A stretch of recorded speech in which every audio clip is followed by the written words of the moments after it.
So, what's up mga brody? Good morning. So, ngayon, ito share ko lang sa mga newbie, sa mga bago na gustong mangalkal ng kanilang mga motor, lalo na sa pag-change oil. Marami nagtatanong nito.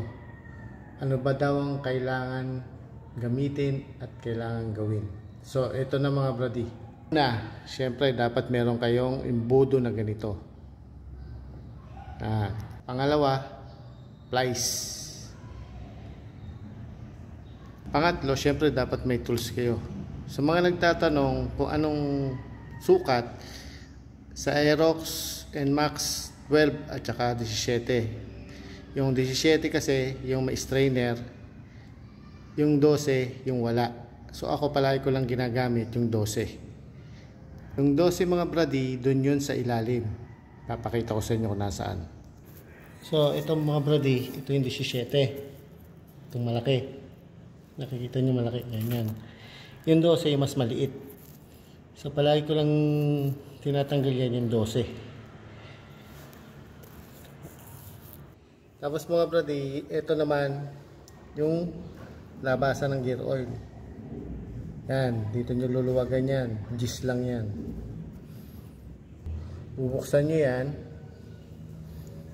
para dyan kayo magsasalim. Pero pagka magdi-drink kayo, kailangan nyo pa rin buksan para tuloy-tuloy yung langis at walang matira sa loob.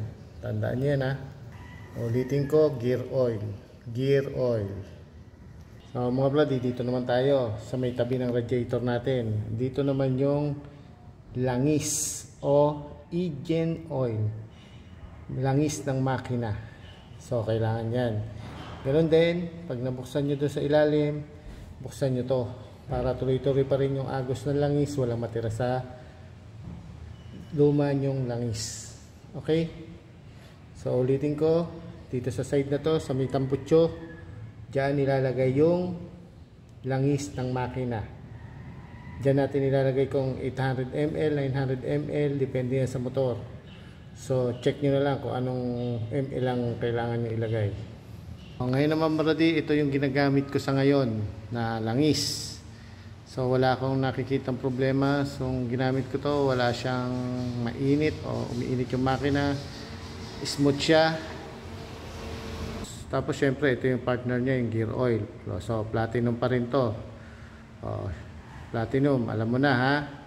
Platinum yung gamit ko. So, sa magtatanong na naman, magtataka. Nako, hindi naman scooter yung naka-drawing dyan. Ba't yan ang ginagamit mo? Ito mga brady, para hindi na kayo maguluhan. Kapag polysynthetic ang gamit nyo, pwede nyo gamitin sa scooter. Kahit ang drawing yan ganyan. Pero, kapag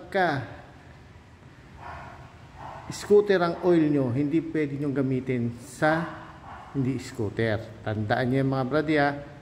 Sige mga brady. Ciao!